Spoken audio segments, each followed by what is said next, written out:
Hi everyone, this is Dr. Rob, physical therapist here. I get a lot of questions on social media and in person too about what I do, how I got to where I am, and working with young dancers and helping dancers get back to what they need and want to do. So I'm by no means the only resource out here, and everyone has a bit of a different journey, but I thought it might be a little helpful to share with you how I got to where I am as a physical therapist, some things that have helped along the way, and how I'm continuing to serve the communities that I do in the capacity that I can. I'll go over a few basics of current PT school requirements, but I also want to bring up a few things to talk about when it comes to interacting with the dance community. So, like many dance PTs, I had my own set of injuries that I had to manage as a student, as a professional, both on stage and off stage. Like many dancers, we get into teaching to help pay the bills. However, over time, I realized that in my heart and being in an educational space in some kind of capacity was perhaps a calling of sorts. So first things first, with the way that requirements are set up currently, you do need to obtain an undergraduate degree. There is no requirement to what specific kind of degree you need. Oftentimes people come from a biology, kinesiology, or exercise science background. I was a communications theory major while dancing at the same time, and just to let you know, we had a wide range of people in school with backgrounds in English, in finance, or even political science. Specific requirements will depend on the schools you're interested in, but generally speaking, what we do need to have are the prerequisite courses, volunteer hours, and perhaps the GRE. The general prereq courses are 2 semesters of bio, physics, and chemistry, anatomy and physiology, statistics, and some form of psychology. Every school has different requirements, so they may have an extra psych class you have to take, or perhaps a course in exercise science. It'll depend, so you want to make sure that you check with your schools ahead of time. So the truth is that physical therapy school provides you with a foundation to be a generalist. You get basic knowledge in orthopedics, pediatrics, neuro rehab, to name a few.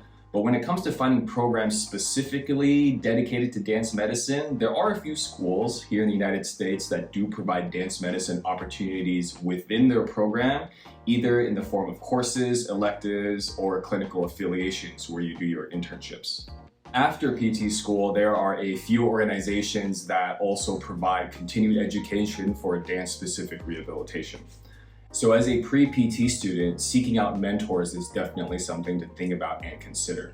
The reason why I am where I am today is because I've had wonderful mentors who continue to guide as well as collaborate on projects or entertain silly ideas that come across my brain. And generally speaking, these people will always be a part of the trajectory of where this path is leading.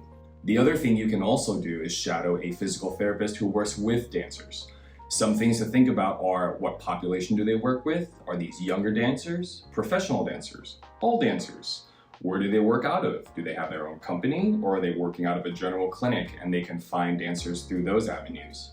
So as a student, dive into the research, and this could be in the form of listening to podcasts and lectures, attending conferences, or looking up research articles. You definitely want to take advantage of access to research during your schooling years. I know sometimes the literature can be daunting, and in school you'll learn the specifics of reading and interpreting the research, but in your current capacity, what is the research saying? What trends do you notice? What questions are being asked?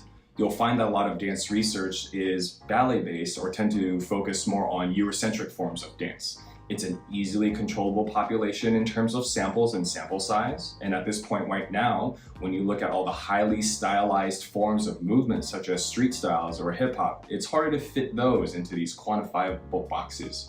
But there are great individuals in the community doing great work in respect to the social and cultural aspects of dance. You can already begin to think about: what populations do I want to work with, and what populations am I drawn to?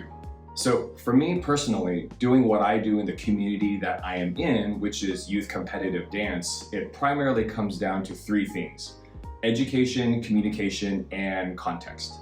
So first off is education.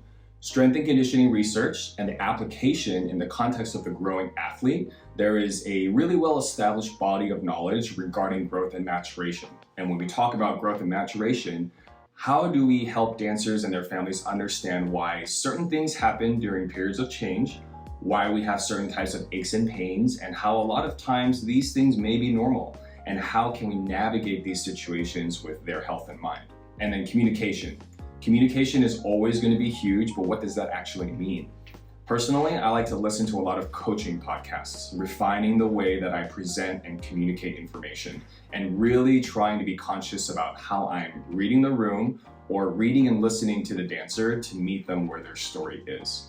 I'm a healthcare provider first, and the environment, language, and the voice that we choose to operate with and the space we operate within all play a role in creating a comprehensive healing process. So context. In the context of movement, let's take ballet for example. Typically much more structure in the learning environment and all the attention is on the teacher at the front of the room. So when someone comes to see myself or they're in the clinic, the question I like to ask myself is, how do I make this a collaborative movement experience? How can I have the dancer understand that this is just not another place for them to do as they're told? In the context of the human, there is a quote I heard from my brother one time, which is, it's not what dance is, it's what dance does. So at some point, it's not only looking at what the dance movement is, what the biomechanics are, but what role does dance play in this person's life? And how does it influence them as a human?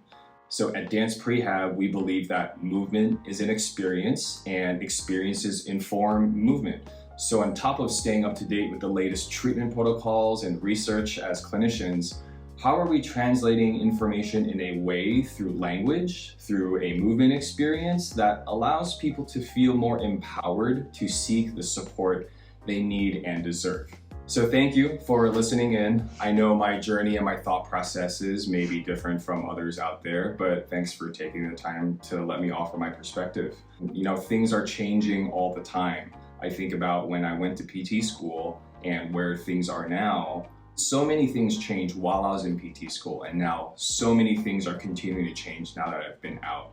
I think it's definitely been a journey, and it's a constant process of adapting and learning new things, learning new ways to help people make sense of all the things that are out there in this world.